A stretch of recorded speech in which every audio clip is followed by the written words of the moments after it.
이상 이 문제로 국정 운영에 발목을 잡혀서는 안 된다라는 의지의 표현입니다. 윤 대통령이 국민을 우습게 알고 국민의 목소리는 듣지 않겠다는 것을 증명한 것입니다.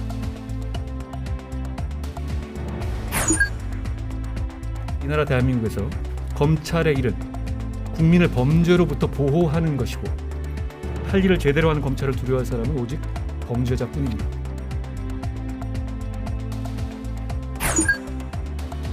얼굴에 계획이 기본법이 되어 있습니다.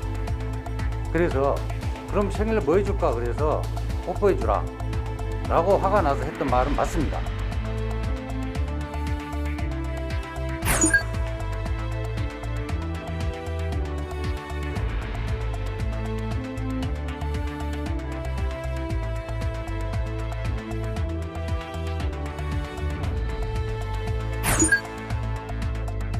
정부는 국민 여러분께서 안심하고 투표하실 수 있도록 투표 환경을 조성하는 데 최선의 노력을 다하겠습니다.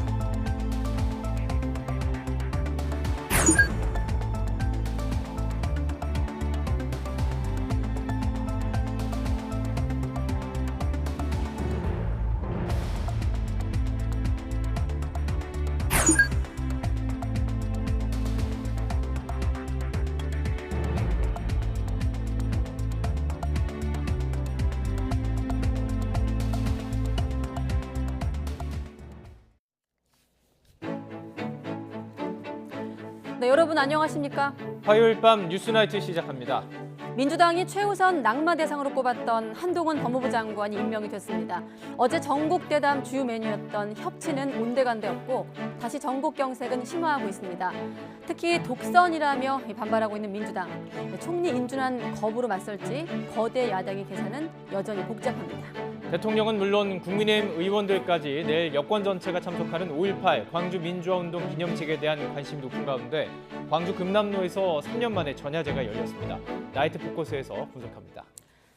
한동훈 장관 임명 강행에 대해서 여당은 국정 운영의 의지로 규정을 했고 야당은 인사 막장 드라마라고 반발했습니다. 이런 가운데 한덕수 후보자 인준안은 20일 본회의에서 표결하기로 여야가 합의했습니다. 조성호 기자의 보도입니다. 윤석열 대통령은 한동훈 법무부 장관과 김현숙 여성가족부 장관을 임명했습니다. 두 사람에 대한 인사청문 보고서 재송부 요청에 국회가 응하지 않자 대통령실에 대한 국회 운영위원회가 진행되는 시간 야당 동의 없이 강행한 겁니다. 다만 정호영 보건복지부 장관 후보자 임명은 보류했습니다. 국민의힘은 한동훈 장관이 왜 임명돼선 안 되는지 민주당이 국민을 설득하지 못했다면서 발목 잡기 그만하고 한덕수 총리 후보자 인준에 협조하라고 압박했습니다. 더 이상 이 문제로 국정 운영에 발목을 잡혀서는 안 된다라는 의지의 표현입니다. 이제 여야 간 협치의 시금석은 한덕수 총리 후보자 인준이 되었습니다. 민주당은 윤 대통령이 연출한 인사 막장 드라마라면서 협치는 내팽개치고 독선에 빠져 있다고 날을 세웠습니다. 윤 대통령이 국민을 우습게 알고 국민의 목소리는 듣지 않겠다는 것을 증명한 것입니다. 오만과 독선의 시대는 국민으로부터 반드시 심판받을 것입니다. 앞서 열린 국회 법제사법위원회에서도 한동훈 장관 임명 강행 기류에 여야 의원들 사이 치고받는 난타전이 이어졌습니다. 사실 대통령께서 시정연설을 통해서 이 협치의 의지를 밝히실 때만 해도 상당히 기대를 했었는데 너무 실망스럽습니다. 이거는 시험 망치고 난 다음에 재시험 요구하신 거랑 똑같습니다. 그날 이야기됐던 거는 이모, 그 다음에 한국 3M, 뭐 이렇게 전 국민이 굉장히 즐거웠다. 한동훈 장관 임명 강행에 한덕수 총리 후보자 인준도 셈법이 복잡해졌습니다. 여야는 오는 20일 본회의에서 한 후보자 임명 동의안을 표결하기로 합의했는데 민주당 내 부결 여론도 많아 낙관할 수만은 없는 상황입니다. 여기에 윤 대통령이 정호영 후보자까지 밀어붙이려 한다면 여야가 타협점을 찾기는 더 쉽지 않아 보입니다. YTN 조성호입니다. 네, 야당의 반발 속에 새 정부 첫 법무부 수장으로 임명이 된 한동훈 장관. 사회적 강자도 엄정하게 수사하는 공정한 검찰을 만들겠다고 강조했습니다. 취임 일성으로 당장 문재인 정부 때 폐지된 증권범죄 합동수사단을 다시 출범시키겠다고 했는데 첫날부터 전 정권 정책 지우기에 나선 것입니다. 검찰 인사도 속도를 낼 것으로 보입니다. 손효정 기자입니다.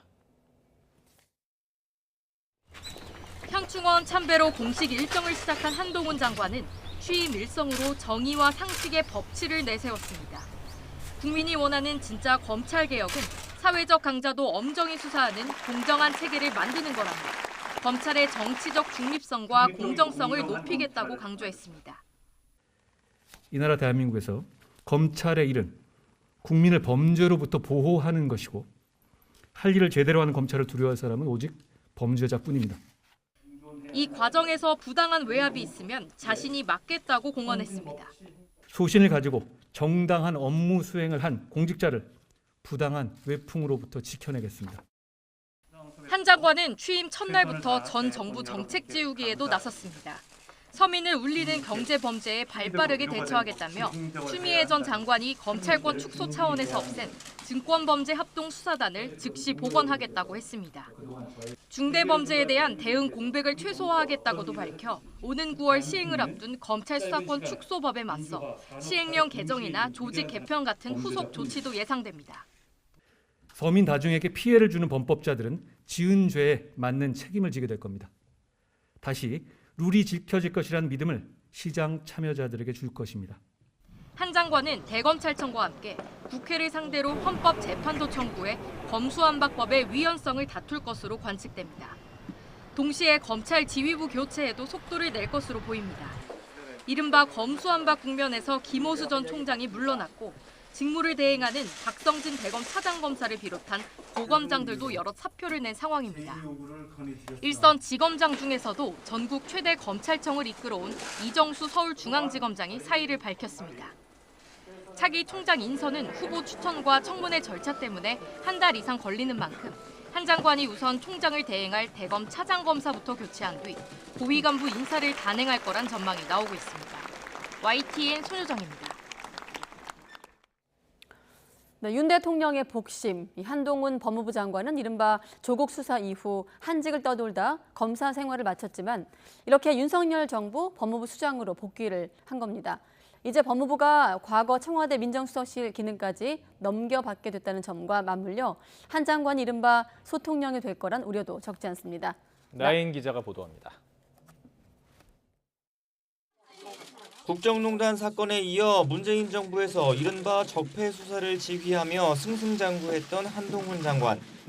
이 전 대통령이 주식회사 다스의 실소유자라는 사실을 확인하였습니다. 양승태 전 대법원장을 일제강제징용 손해배상 사건 재판 개입, 법관 비위 은폐 등 사건과 관련하여 구속 기소하고 그러나 조국 전 장관 수사를 기점으로 이후 검언유착 의혹에도 연루되면서 연달아 좌천됐습니다.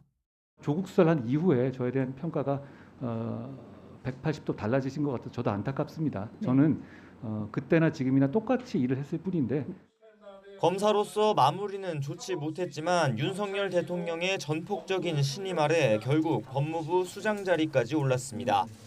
특히 새 정부에선 과거 청와대 민정수석실에서 담당했던 공직자 인사검증 기능이 법무부 등으로 넘어갑니다. 검증을 빌미로 사실상 뒷조사를 하는 폐단을 없애겠다는 취지지만 수사기관을 아래 둔 법무부로 넘기는 게 더 위험하다는 지적도 적지 않습니다. 대통령 측근 1순위로 꼽히는 한 장관이 막강한 권한까지 손에 쥔 소통령이 될 거란 걱정도 그래서 나옵니다. 한 장관은 검찰총장에 대한 수사 지휘권을 내려놓겠다며 검찰의 독립성 보장은 걱정하지 말라고 자신했습니다. 하지만 검수완박법 대응을 포함해 장관의 권한으로 검찰권을 다시 강화하려는 뜻도 숨기지 않고 있습니다. 이 법을 통해서 생기는 어떤 그 범죄 대응의 구멍에 대해서는 여러 가지 정책적인 상상력을 발휘해야 한다고 생각합니다. 능력과 공정할 의지만을 생각하겠다는 한 장관의 인사 기조가 어떻게 현실화할지도 관심입니다. 검찰에선 윤석열 사단으로 꼽히는 특수통 검사들이 다시 중용될 것으로 보이고 법무부에선 이전 정부의 탈검찰화 기조가 약해질 것으로 전망됩니다. 검찰 안팎에선 한 장관이 공언한 형평 인사가 제 식구만 챙기는 편향 인사로 나타날 거라는 우려도 나오고 있습니다. YTN 나인입니다. 네, 정치권은 성비위 문제가 연일 대통령실과 국회를 넘나들며 논란이 번지고 있습니다. 먼저 검찰 재직 시절 성비위 의혹이 불거진 윤재순 대통령실 총무비서관이 국회에 나와서 90도로 사과했지만 해명 과정에서 또 다른 논란을 낳았습니다. 이 자리에선 새 정부 인사와 윤 대통령의 사저 출퇴근을 놓고도 공방이 계속됐습니다. 김태민 기자가 취재했습니다. 대통령실의 추경안 심사를 위한 국회 운영위원회에서 민주당은 최근 성비위 의혹이 불거진 윤재순 총무비서관을 강하게 비판했습니다. 도덕성이라는 부분에 대해서는 생각을 하지 않기 때문에 이렇게 지금 인사 참사가 나고 있는 거 아닙니까? 눈높이에 좀 어긋나는 부분이 있었습니다. 거기에 대해서는 유감을 표현합니다. 김 비서실장의 유감 표명에 이어 윤재순 비서관도 고개를 숙였습니다. 불쾌감을 느꼈다면 그거는 당연히 제가 사과를 드려야 맞다고 생각합니다. 그래서 그 점에 대해서 먼저 사과를 드리겠습니다. 하지만 민주당은 여기서 그치지 않고 구체적인 성비위 내용을 거론하며 비판 수위를 높였는데 근데 스타킹을 신지 않은 여직원에게 속옷은 입고 다니는 거냐라는 발언에 대해서 어떻게 생각하십니까, 실장님은? 적절하지 않다고 보는데요. 이를 두고 윤 비서관이 내놓은 해명이 오히려 논란을 키우며 추가 논란에 불씨를 남겼습니다.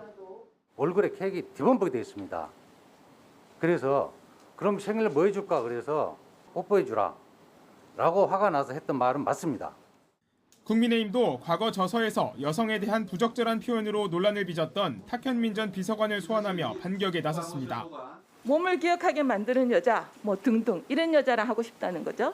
탁 전 비서관이 경질되거나 사퇴하지 않았습니다. 청와대에서 주요 행사들을 기획하고 주도하는 역할을 했죠.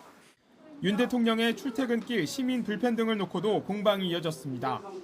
잠깐 쓰는 차량 때문에 굉장히 많이 밀린다는 거죠. 이 시민도 불편하다 그러는데 어떻게 생각하세요? 어느 나라든지 대통령이 이동하실 때는 그런 불편이 있을 겁니다. 국민들이 이해를 해라. 그럼 다른 대안이 있으십니까? 공수가 바뀐 뒤 열린 첫 국회 운영위부터 여야가 치열하게 맞붙으면서 앞으로도 만만치 않은 신경전을 예고했습니다. YTN 김태민입니다. 네, 그러니까 해명이 논란의 불씨가 됐다는 얘기인데 과거 시인으로 활동한 윤재순 비서관. YTN 취재 결과 최근 문제가 된 시 원문에는 왜곡된 성의식을 드러낸 내용이 한 구절 더 있었던 것으로 확인됐습니다. 윤 비서관이 인터넷 카페에 공유한 글들도 일일이 거론하기 불편한 부적절한 내용이 꽤 많습니다. 이어서 한동호 기자가 보도합니다. 2002년 출간된 윤재순 총무비서관 시집의 전동차에서 시입니다. 전동차는 짓궂은 사내 아이들의 자유가 그래도 보장된 곳이라며 풍만한 계집아이의 신체를 밀쳐보고 만져보기도 하는 곳이라고 적었습니다. 최근 문제가 된 그 시인데 말을 하지 못하는 계집아이는 얼굴을 붉히고 아무런 말이 없다는 문장으로 시는 끝나는 것으로 알려졌지만 취재 결과 원문엔 한 문장이 더 있는 것으로 확인됐습니다. 그보다 1년 전 출간된 윤 비서관의 첫 번째 시집 석양의 찻잔입니다. 제목은 전동차에서 전철칸의 묘미로 괄호 내용이 추가돼 있습니다. 전체적인 내용은 나중에 출간된 시와 크게 다르지 않은데 말을 하지 못하는 계집아이 문장 뒤에 요즘은 여성 전용 칸이라는 법을 만들어 그런 남자아이의 자유도 박탈하여 버렸다나라고 끝맺습니다. 이 마지막 문장이 자신도 문제의 소지가 있다고 판단했거나 시적 완결성 등을 고려해 나중에 삭제한 것으로 보입니다. 윤 비서관은 2005년 문제가 된 전동차의 서시를 영어로 번역해 유네스코 이탈리아 사이트에 올렸다고 인터넷에 자랑스럽게 글을 올리기도 했습니다. 윤 비서관의 왜곡된 성의식 논란 글은 이뿐만이 아니었습니다. 2011년 인터넷 커뮤니티엔 여자가 더치페이 말하면 신식가치관, 남자가 더치페이 말하면 그냥 돈 없는 XXX, 여자가 남자 쳐다보면 유혹, 남자가 쳐다보면 성추행이라는 글을 공유했습니다. 전라남도는 홀딱 벗은 남자의 그림, 요조숙녀는 요강에 조용히 앉아서 잠이 든 여자라는 글을 퍼서 올리기도 했습니다. 2010년 글에선 피의자의 지나친 방어권 보장은 국민을 슬프게 한다며 자신이 3개월 동안 수사해서 청구한 구속영장을 기각한 법원을 비판하는 글을 게재했습니다. 윤 비서관의 왜곡된 성의식 논란에 대통령실은 이 시점에 이런 내용이 불거진 건 다분히 정치적 의도가 있어 보인다면서 사퇴나 경질 계획이 없다는 뜻을 내비쳤습니다. 윤 비서관 시집 서문엔 시를 쓴다는 건 하나의 작품을 이뤄가는 게 아니라 저 자신의 내면을 글로 솔직하게 표현하고 싶은 마음 그 자체라고 적혀 있습니다. 과거에 솔직했던 마음이 현재는 어떻다는 건지 이제 윤 비서관이 답해야 될 때입니다. YTN 한동우입니다. 정의당은 강민진 전 청년정의당 대표가 당내에서 성폭력을 당했다고 폭로한 것과 관련해 대단히 안타깝고 송구하다면서 강 전 대표가 지난 13일 당기위원회에 제소한 당직자 성폭력 사건에 대해서 무관용 원칙과 당규에 따라 사실관계를 확인하고 엄정한 징계 절차를 밟겠다고 밝혔습니다. 이동영 수석 대변인은 다만 강 전 대표가 주장한 첫 번째 성폭력에 대한 묵살과 은폐 의혹은 사실이 아니라고 밝혔습니다.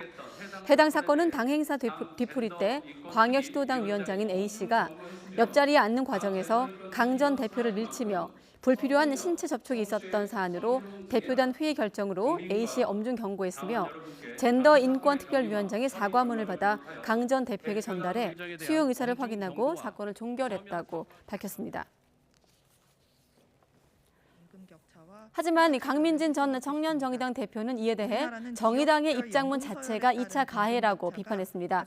강 전 대표는 SNS 메시지에서 당의 공식 입장으로 성폭력을 불필요한 신체 접촉으로 표현한 점이 경악스럽다고 밝혔습니다.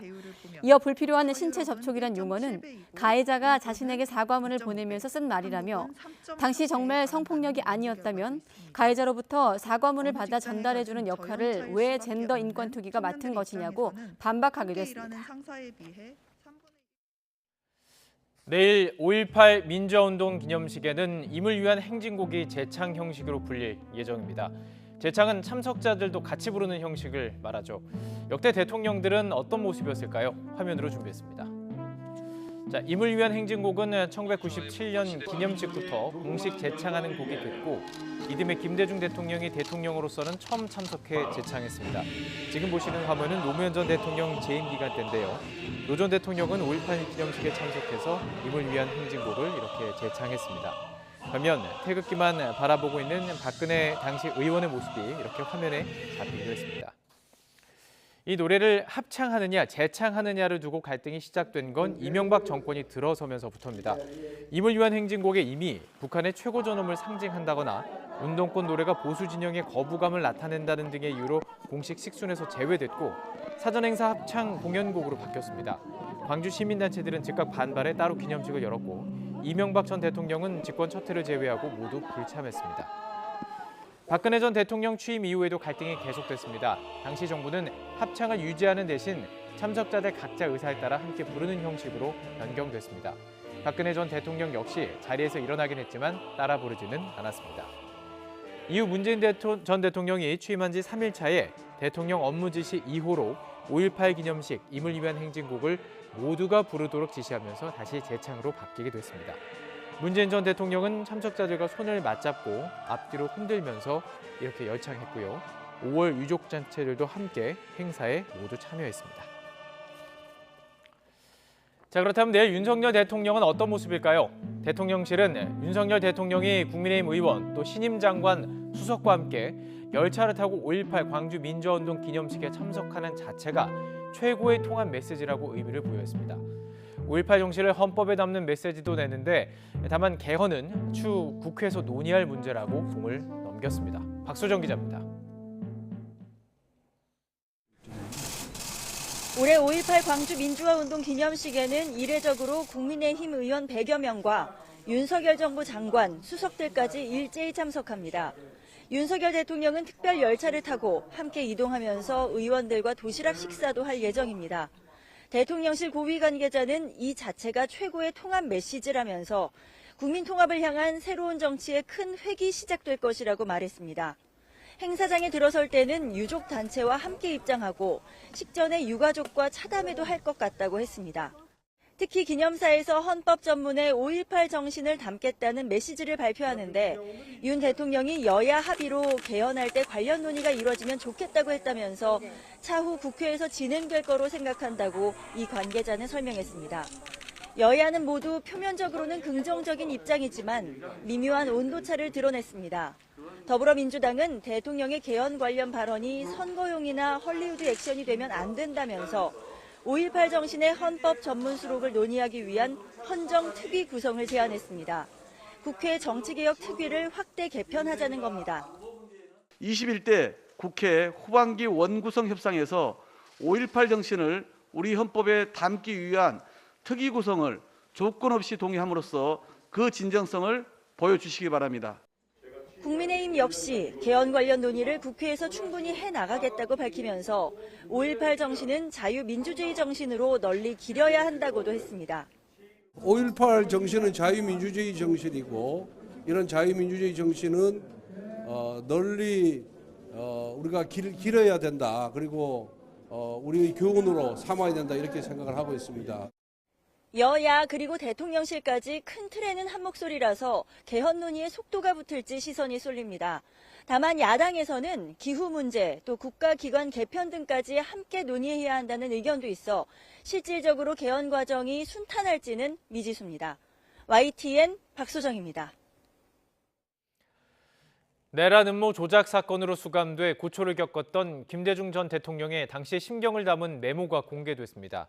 이후 여사가 지난 1981년 11월 2일 청주교도소에서 김 전 대통령을 면담하고 기록한 메모에는 조남기 목사님께 하나님이 왜 나를 살리셨나 원망도 했었다. 또 내 일생 이토록 치욕스럽고 괴로웠던 적이 없다 등 김 전 대통령의 당시의 심경이 담겨 있습니다. 당시 김 전 대통령은 서울의 봄 대규모 시위와 5.18 민주화 운동을 주도해 국가 변란을 도모했다는 이유로 1980년 사형 선고를 받았다가 무기징역으로 감형된 뒤 청주교도소에 수감됐습니다. 5.18 민주화 운동 42주기를 맞아 추모 분위기가 고조되고 있습니다. 5.18 민주묘지에는 참배객들의 발길이 이어졌고 전남도청 일대에서도 전야제가 3년 만에 제대로 펼쳐졌습니다. 오선혁 기자입니다. 5월 영령들이 잠들어 있는 국립 5.18 민주묘지. 꽃잎처럼 쓰러진 열사들의 넋을 달래기 위한 참배객들의 발길이 이어집니다. 신군부의 포갑에 한거한 가족의 희생은 40여 년이 지났지만 그 아픔은 가슴에 깊이 박혀 지워지지 않습니다. 말해도 안 들리는가 봐요. 정연아, 들리냐?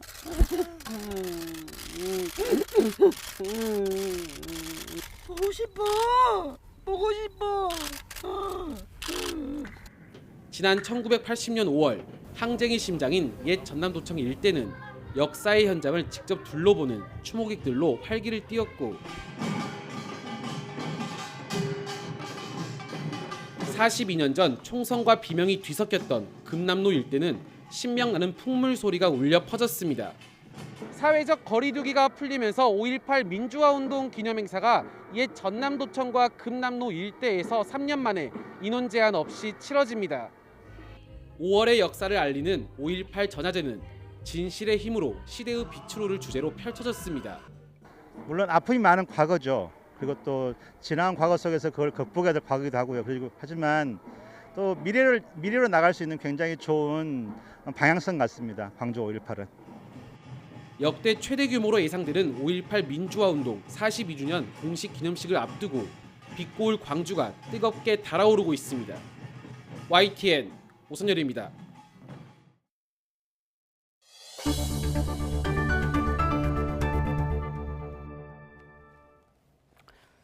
네, 장관 후보자 검증 문제로도 타협점을 찾지 못하고 있습니다만은 국회가 올해 2차 추가 경정 예산안 심사에 돌입한 가운데 상임위 곳곳에서는 여야 기싸움이 한창입니다.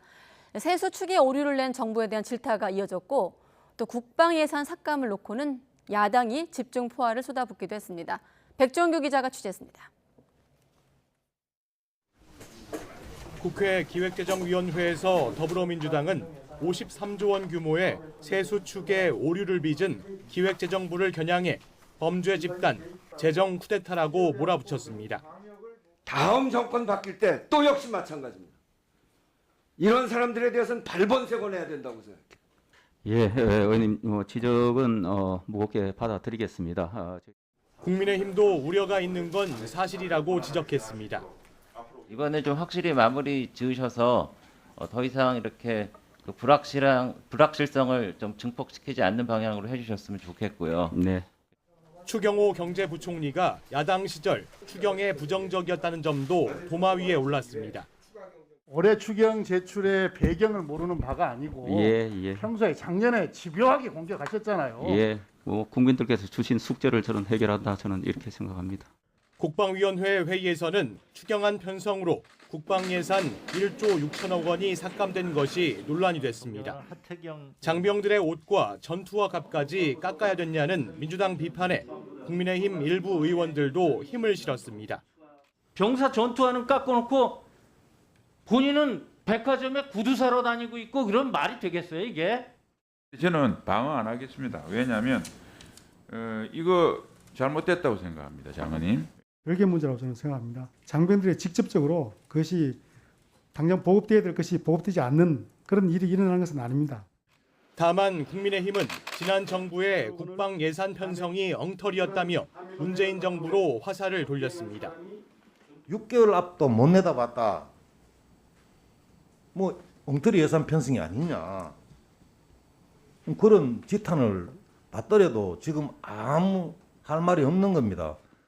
추경 처리에는 여야가 큰 틀에서 공감대를 이루고 있지만 손실보상 소급 적용과 재원 마련 등을 놓고는 생각이 다른 상황이라 여야의 기싸움은 갈수록 격화될 것으로 전망됩니다. YTN 백종규입니다. 김대기 대통령 비서실장이 윤석열 대통령과 경기지사 선거에 출마한 무소속 강용석 후보가 통화한 사실이 없다고 재확인했습니다. 국회 운영위원회에 출석한 김 비서실장은 이와 관련된 더불어민주당 고민정 의원 질의에 통화한 기록이 없다, 통화하지 않았다라고 잘라서 말했습니다. 김 비서실장은 강 후보가 일관되게 통화했다고 주장하는 데 대해서는 강 후보에게 통화 기록이 있다면 내용을 공개해달라고 했다고 맞받아치기도 했습니다. 네, 민주당 이재명 상임고문과 관련한 성남FC 후원금 의혹을 수사하고 있는 경찰이 성남FC 그리고 후원사인 두산건설을 압수수색했습니다. 성남시청 압수수색으로 첫 강제 수사에 나선 지 보름 만에 추가 압수수색에 나선 건데요. 경찰은 검찰의 요구로 진행되는 보안 수사라면서 확대 해석을 경계하고 있지만 이 고문의 선거운동 시기와 맞물려 관심이 쏠리고 있습니다. 송재인 기자가 보도합니다. 경찰 수사관들이 파란색 상자를 들고 줄줄이 지하주차장으로 나옵니다. 이재명 민주당 상임고문을 둘러싼 성남FC 후원 의혹을 수사하는 경찰이 성남FC 사무실과 후원사인 두산건설을 동시에 압수수색했습니다. 지난 2일 성남시청을 압수수색하며 본격적인 강제 수사에 나선 지 보름 만에 추가 압수수색에 나선 겁니다. 어떤 자료 위주로 갖고 하셨나요? 경찰은 일단 압수수색을 통해 이 상임고문이 성남FC 구단주를 맡아 진행한 사업 관련 자료와 후원 기업들이 성남시에서 혜택을 받았는지 확인하기 위한 회계 자료 등을 확보한 것으로 보입니다. 특히 후원사 가운데 유일하게 압수수색 대상에 오른 두산건설은 성남FC가 유치한 후원금 160억여 원 가운데 가장 많은 금액을 낸 것으로 알려졌습니다. 두산그룹은 당시 소유하고 있던 병원 부지가 사업용지로 용도 변경되면서 결과적으로 막대한 이익을 누렸습니다. 특히 경찰의 이번 압수수색은 이 고문의 보궐선거운동 시기와 맞물리면서 배경에도 관심이 집중되고 있습니다. 앞서 경찰은 해당 사건에 대해 뇌물죄가 성립한다고 보기 어렵다며 이미 한 차례 무혐의 결론을 내렸습니다. 경찰은 검찰의 보안 수사 요구에 따라 원칙대로 진행한 절차라고 거듭 강조하고 있지만 논란이 끊이지 않았던 성남FC 수사가 선거철 더욱 속도를 내면서 파장은 더 이어질 전망입니다. YTN 송재인입니다. 네, 이렇게 경유값이 휘발유값을 추월한 지도 일주일이 다 돼가는데요. 정부가 경유 차량으로 생계를 잇는 사업자들의 어려움을 덜기 위해서 1리터에 50원을 더 지원하기로 했습니다. 화물업계는 반기면서도 여전히 부족하다는 입장입니다. 권남기 기자가 취재했습니다. 서민의 연료로 불리는 경유가 14년 만에 휘발유보다 더 비싸진 요즘. 경유차 살 때는 이제 조금 이제 기름값을 좀 아끼려고 산 거거든요. 처음에. 근데 지금 뭐 똑같으니까. 화물업계 입장에선 지난해 11월부터 이어지는 유류세 인하도 반가울 게 없습니다. 유류세 인하와 연동되면서 유가 보조금은 곧바로 줄었는데 주유소 경유값은 천천히 떨어지거나 오르면서 오히려 부담이 늘었기 때문입니다. 유류세를 인하했더라도 경유차, 영업차는 혜택이 그렇게 많이 없어요. 왜냐면 혜택을 받는다고 해도 동일한 혜택이니까.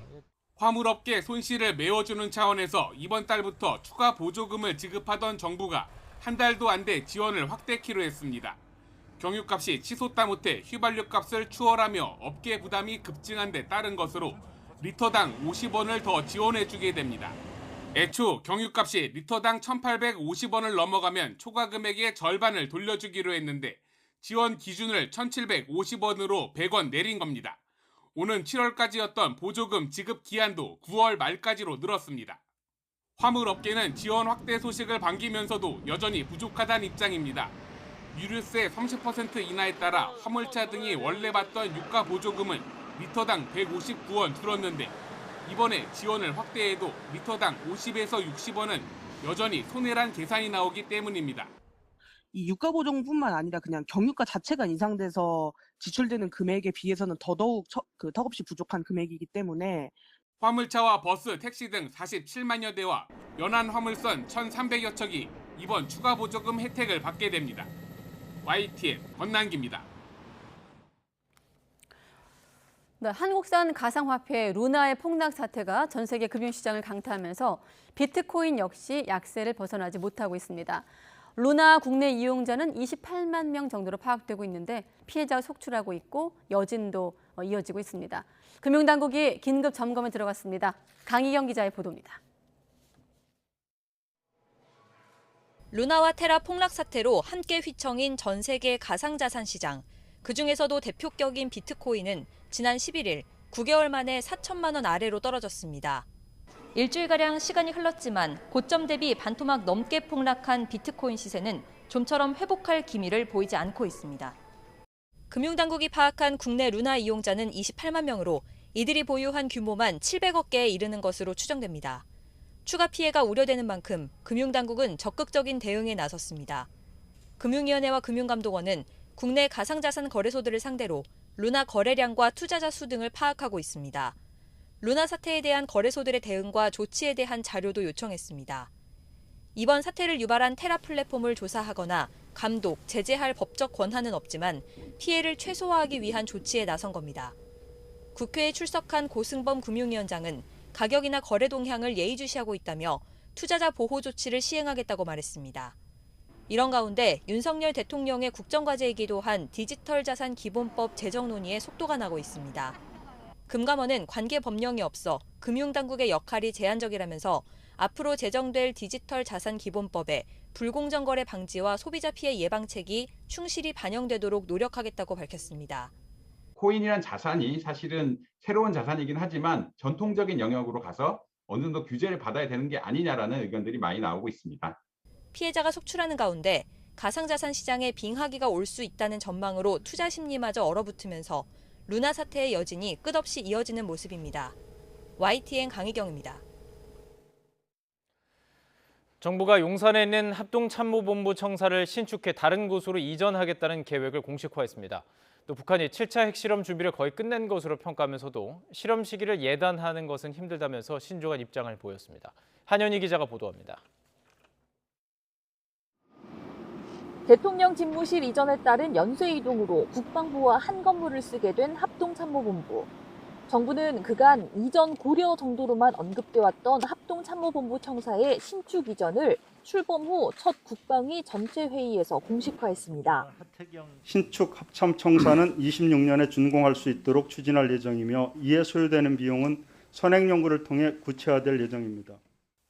전시 지휘소가 갖춰져 있는 남태령 수도방위 사령부 부지로 옮겨갈 예정인데 합참청사를 신축하면 대통령 집무실 이전으로 6, 7곳에 분산 배치된 국방부는 용산 합참청사에 통합 배치될 전망입니다. 국방부는 대통령실 이전에 따른 패트리엇 미사일 이전 등 방공망 강화 필요성과 관련해선 현재 방공진지와 전력으로 충분히 방어 가능하다며 선을 그었습니다. 북한의 7차 핵실험은 큰 틀에서 준비가 끝난 것으로 평가하면서도 실행 시기 전망에는 신중한 입장을 보였습니다. 저희들이 핵실험 준비 과정을 보고 있기 때문에 준비가 다 되었을 때 정치적인 결심을 코로나로 인해서 연기될 것인지 아니면 무관하게 할 것인지 이 부분이 저희들이 예측하기가 그러면 이제 쉽지 않다. 또 핵실험 후 대북 코로나19 인도적 지원 여부에 대해 적군이라도 치료는 해줄 수 있다는 제네바 협정을 언급하며 인도적 지원의 대원 측에는 변함없을 것이란 견해를 보였습니다. 다만 문재인 정부 시절과 입장이 달라진 데 대한 설명이 필요하다는 야당 지적에 정부 방침이 정해진 건 아니라며 한 걸음 물러섰습니다. YTN 한현입니다. 북한이 어제 중국에 항공기 석 대를 보내서 긴급 의약품과 방역 물자를 실어갔습니다. 북한이 외국에 항공기를 내보낸 것은 코로나19로 국경을 봉쇄한 이후 2년여 만에 처음입니다. 베이징에서 강성웅 특파원의 보도입니다. 북한 고려항공 소속 화물기 석 대가 중국 선양 타오시엔 공항에 도착한 시점은 월요일 오전입니다. 코로나19 감염자에게 필요한 긴급 의약품과 방역 물자를 가지러 온 겁니다. 비상수송 작전에는 고려항공이 보유한 러시아제 IL-76 기종의 화물기 석 대가 모두 동원됐습니다. 한 대의 최대 적재량은 50톤, 북한 화물기들은 약 150톤을 싣고 당일 곧바로 평양으로 돌아갔습니다. 지원 물량으로 봐서 중국은 북한으로부터 적어도 일주일 정도 이전에 요청을 받은 것으로 보입니다. 하지만 중국 정부는 북한에 대한 지원 여부를 여전히 확인해주지 않고 있습니다. 你提到的相关的情况我不掌握，我们将和朝方在抗疫的过程当中相互支持，加强合作。 북한 항공기가 외국에 나온 것은 지난 2020년 초 코로나19로 국경을 봉쇄한 이후 처음입니다. 평양까지 가장 신속하게 의약품을 실어 나르기 위한 선택으로 보입니다. 앞으로 북중 간의 화물기가 추가로 뜰 가능성도 있습니다. 우리 정부는 중국의 대북 의료 지원과 관련해 중국과 소통하고 있다고 밝혔습니다. 박진 외교부 장관과 왕이 외교부장의 첫 화상회의에서도 북한의 코로나19 상황이 논의됐습니다. 하지만 지금까지 상황으로 보면 북한은 중국의 조용한 지원을 더 선호하고 있는 것으로 관측됩니다. 베이징에서 YTN 강성웅입니다. 중국이 북한의 의약품과 방역 물자를 본격 지원하기 시작한 가운데 이르면 이번 주에 의료진도 대규모로 파견할 것으로 알려졌습니다. 베이징의 북한 관련 소식통은 이같이 밝히고 지난주부터 랴오닝과 지린성에서 모집된 의사와 간호사 등이 이번 주 안에 북한으로 들어갈 수 있다고 말했습니다. 중국 지린성의 한 소식통은 지린성의 한 도시의 경우 이미 의료진 20명을 선발했으며 여러 도시에서 동시에 모집했기 때문에 총 파견 규모는 이보다 훨씬 많을 것이라고 설명했습니다. 아울러 중국 의료진이 북한에 들어가면 코로나19 감염자의 치료 이외에도 중국산 의약품을 배분하고 처방하는 과정에서 역할을 할 수 있을 것으로 예상됐습니다.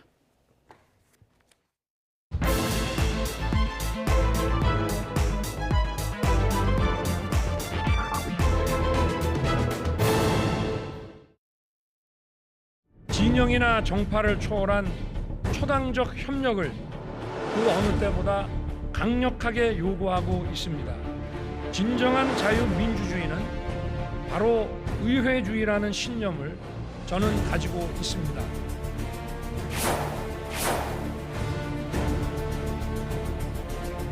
잊지 맙시다. 법무부에 근무한 우리는 항상 시스템 안에서 정의에 이르는 길을 찾아야 합니다. 국민이 원하는 진짜 검찰개혁, 진짜 형사사법 시스템의 개혁은 사회적 강자에 대해서도 엄정하게 수사할 수 있는 공정한 시스템을 만드는 겁니다. 소신을 가지고 정당한 업무 수행을 한 공직자를 부당한 외풍으로부터 지켜내겠습니다.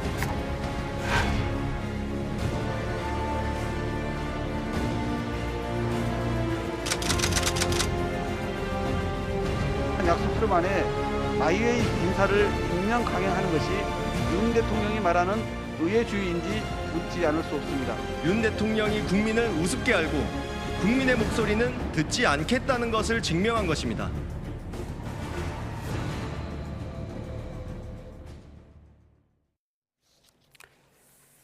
네, 윤석열 대통령이 한동훈 법무부 장관 후보자와 김현숙 여성가족부 장관 후보자를 임명하고 정호영 보건복지부 장관 후보자에 대한 임명 여부는 고심을 이어가고 있습니다. 민주당의 반발이 거세지면서 전국은 다시 냉각기로 접어들 것으로 예상되고 있습니다. 나이트 포커스 오늘은 이종훈 정치평론가, 최진봉 성공회대 교수 두 분 나오셨습니다. 안녕하십니까? 안녕하세요. 안녕하십니까? 네, 어제 이 시간 협치 얘기하면서 뭐 하늘색 넥타이 얘기도 하고 뭐 여러 가지 얘기를 하면서 훈훈했었는데 하루 만에 앞서 영상 제목처럼 경색되어 가고 있습니다. 사실 임명 강행은 어느 정도 예상이 됐던 부분인데 결단이라고 해야 될까요? 임명 강행의 어떤 배경을 좀 요약해 주신다면? 일단 윤석열 대통령 입장에서는 한동훈 장관 후보자에 대해서는 임명을 할 걸로 예측이 가능했죠. 그런데 네. 이제 문제는 뭐냐면 그 야당의 어떤 의사라든지 협상 이런 부분들이 마무리되지 않은 상태에서 전격적으로 이루어졌다는데 논란이 있을 수 있다고 봐요. 아마 야당도 한동훈 후보자, 장관 후보자의 뭐 임명은 어느 정도 예측했을 거라고 저는 봅니다. 그런데 문제는 지금 이제 그러면 정호영 후보자 빼고 나머지는 다 임명을 하셨어요. 정호영 후보 장관 후보자 빼고 나머지는 다 임명을 하셨기 네. 때문에 민주당 입장에서는 그러면 대체 문제가 있다고 지적해서 인사청문 보고 채택 안 된 분들 다 임명해버리고 야당의 의견은 전혀 듣지도 않고 이런 모습을 과연 그냥 이렇게 속수무책으로 당하고만 있을 거냐 하는 부분에 대한 논란이 있을 수밖에 없습니다. 그래서 아마 이제 김현숙 후보자나 예를 들면 정호영 후보자 이런 분들에 대해서 여러 가지 논의를 하면서 어떤 방식으로 이 문제를 풀 거냐 하는 부분에 대해서 고민을 했을 텐데 그런 부분들이 대통령의 이제 윤석열 대통령의 결단 때문에 전혀 먹히지 않은 부분 이런 부분들이 상당히 협치에 큰 난관으로 부딪힐 가능성이 있다는 생각이 들어요. 아마 윤석열 대통령은 이렇게 생각하시는 것 같아요. 법적으로는 대통령이 임명할 수 있고 본인이 생각할 때는 큰 문제가 없다고 생각하면 임명하는 자세를 취하겠다라고 하는 것인데 이제 문제는 국정 파트너인 야당과 어떻게 협치를 하면서 나갈지 하는 부분들도 고민을 하셨는데 그 부분에 고민이 좀 적은 게 아닌가 하는 아쉬움이 있습니다. 네. 자, 조금 정리를 해보면 간단히 요약을 하면 한동훈 장관 임명 강행, 또 총리 인준 관련해서 본회의 표결, 그리고 정호영 후보자도 밀어붙이려 하는 것 아닌가까지 이제 분위기를 요약할 수 있기 때문에 이 부분을 좀 머리에 두시고 두 분 설명을 들으면 좋겠습니다. 네, 어떻게 네. 보십니까? 그러니까 뭐 윤석열 대통령이 뭐 이러나 저러나 야당으로부터 비판받고 요거도 먹긴 마찬가지다 이런 생각을 하신 것 같아요. 그렇다면 뭐 그냥 다 안고 가겠다 뭐 이렇게 지금 판단을 내리신 것 같은데 글쎄요, 다 안고 가는 게 과연 장기적으로 유리할지 불리할지를 좀 잘 판단 내리셔야 하는 게 아닌가 이렇게 생각을 합니다. 그래도 아마 그 민주당 쪽에서는 한덕수 총리 후보자 인준을 해주는 걸 전제로 해서 지금 장관 후보자 가운데서 적어도 한 서너 명 정도는 낙마시켜주기를 원했을 텐데 지금 그조차도 지금 달성이 안 됐어요. 뭐 한동훈 후보자 같은 경우에는 뭐 민주당도 아마 강행해서 결국은 임명할 거라는 걸 알았을 겁니다. 나머지 후보 중에 문제가 많은 후보자라도 좀 정리해 주길 바랬는데 그걸 안 하고 그냥 이제 밀어붙여 버린 거죠.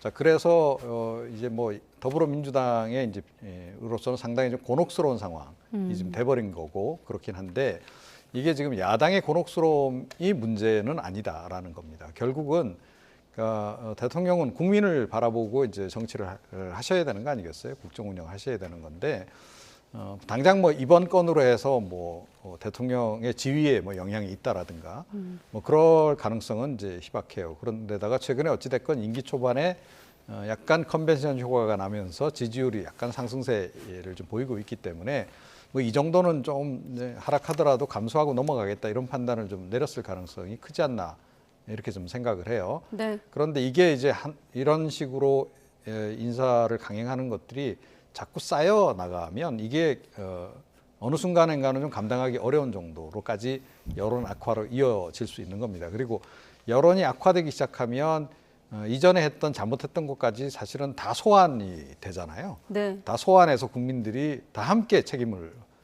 그 시점에서는 물으려고 한다라는 거죠. 그래서 그런 점에서 국민 정서에 특히 반하는 후보자들 같은 경우에는 저도 개인적으로 좀 정리해 주시길 바랐는데 좀 너무 정리를 안 하신 거 아닌가. 여기서 만약에 정호영 후보까지 강행하시고 만다면 국민들은 조금 아마 좀 상당히 불쾌감을 느끼실 수 있다.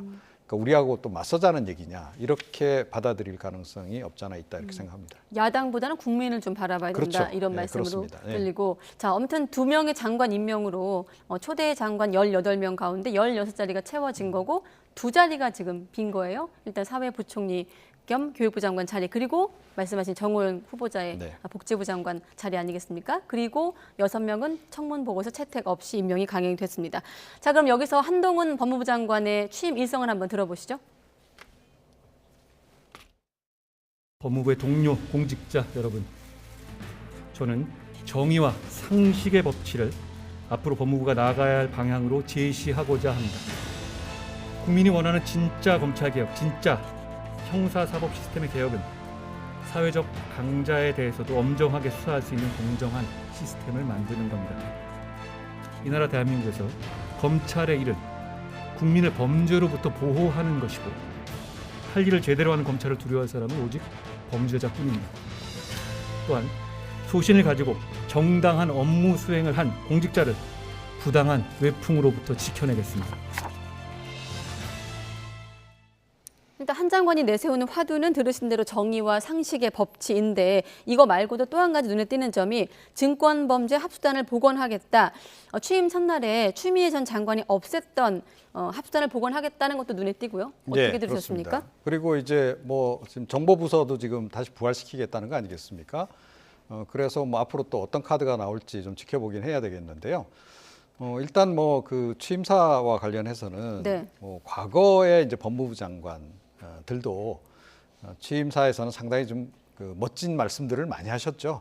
법치주의 지키겠다라고 얘기했고, 뭐 국민 보호하겠다라는 말씀 다 하셨고 했는데 결국 그걸 이제 재직 기간 중에 그걸 제대로 지키느냐 이게 관건이다. 결국은 행동을 우리가 기준으로 판단 내릴 수밖에 없다. 그래서 지금 뭐 오늘 나온 이 발언 자체에 뭐 너무 우리가 큰 의미를 둘 필요는 없을 것 같고요. 어떻게 보면 너무나 법무부 장관으로서 당연한 그런 이제 원칙적인 이제 얘기를 한 것에 불과하다라고 생각하고 향후에 이제 어떤 이제 행보를 보이느냐 이게 이제 우리가 좀 판단을 내려야 될 부분이 아닌가 이렇게 생각을 합니다. 네, 여야 반응도 좀 엇갈리고 있는데 어떻습니까? 일단 한동훈 장관의 법무부 앞에 놓여 있는 과제는 산적했습니다. 일단 가장 먼저 들어오는 건 검수완박과 관련된 부분일 거고 또 검찰 인사 문제도 있고 어떻게 좀 전망하십니까? 네, 일단 검찰 인사가 가장 먼저라고 저는 생각을 해요. 그러니까 검찰의 수사권 폐지 문제는 이미 법이 통과됐기 때문에 그거를 어떤 형태로 이제 본인이 뭐 이런 표현을 쓰면 무력화시킬지 모르겠지만 한계가 있을 거라고 저는 봅니다. 아무리 장관이라 하더라도.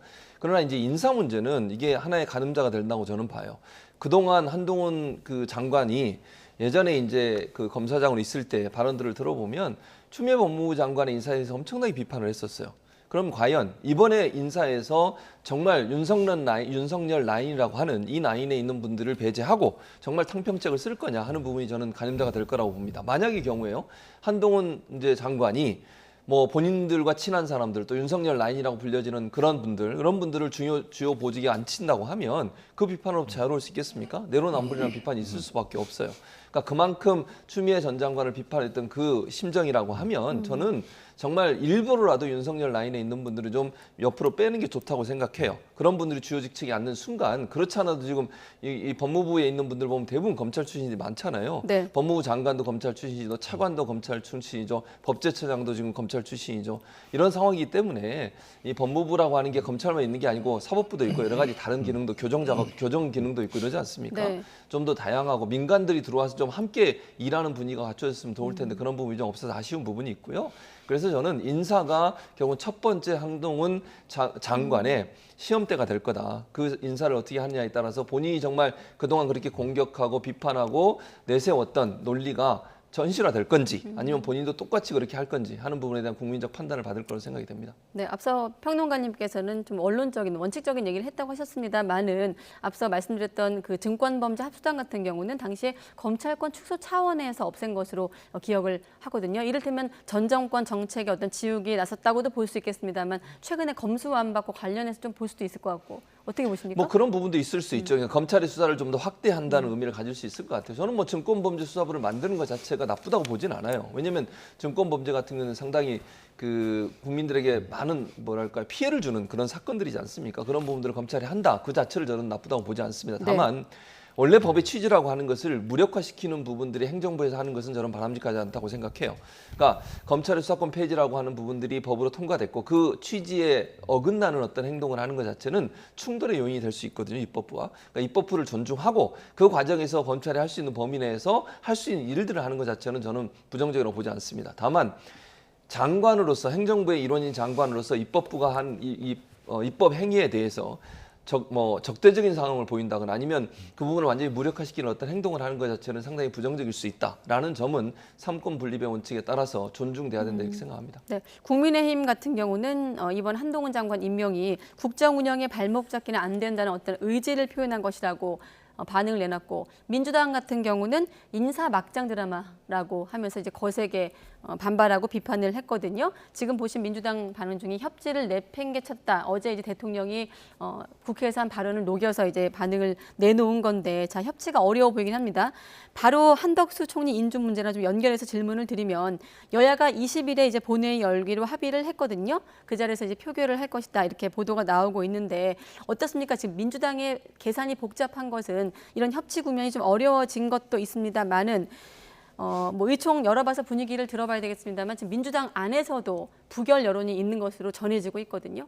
네. 합쳐서 어떻게 보십니까? 뭐 부결 여론도 있지만 지금 뭐 내부적으로는 반란표가 또 의외로 많이 나오지 않을까 약간 걱정하는 기류도 좀 있는 거예요. 그러니까 한덕수 전 총리 후보자 같은 경우에 민주당으로서는 지금 어떻게 보면 계륵이나 지금 다름이 없는 상황이 돼버렸어요. 이거 버릴 수도 없고 그렇다고 취할 수도 없고 애매한 상황이 돼버린 겁니다.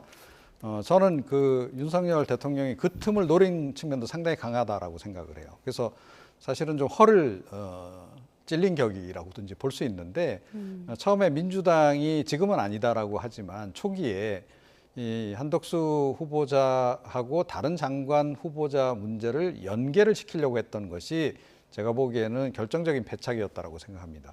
자, 그런데 그거를 딱 끊고 지금 윤석열 대통령이 이 문제는 그럼 아예 그냥 그러면 민주당이 알아서 하세요라고 던져버렸단 말이에요.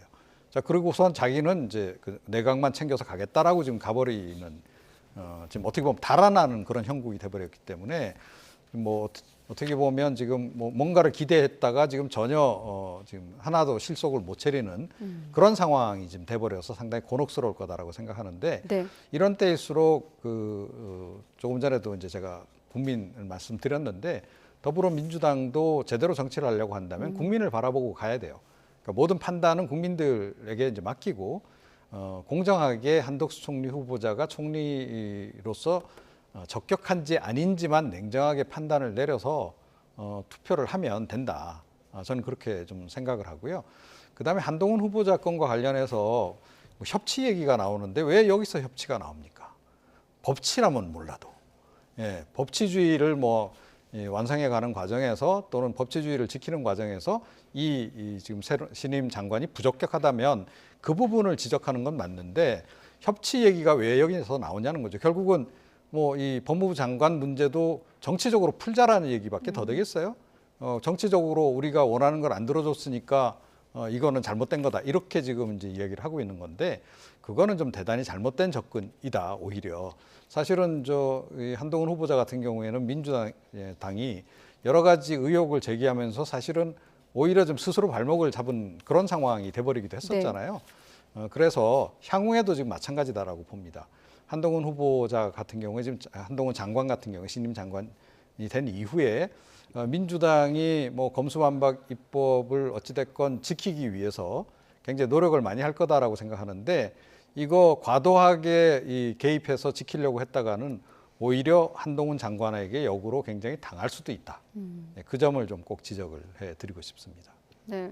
지금 평론가님께서 계륵 같다고 하셨거든요. 여당 입장에서는 이제 한덕수 총리 카드가 이를테면 카드가 좀 계륵이라고 하셨는데 또 야당 입장에서는 야당 민주당 입장에서는 여당 입장, 특히 대통령 입장에서는 또 정호영 후보자 카드를 놓고 고심하고 있는 건 아니겠습니까? 자, 이런 가운데 결단을 요구하는 목소리도 나왔거든요. 누가 어떤 얘기를 했을까요? 한번 들어보시고 나서 또 최 교수님 의견 듣겠습니다.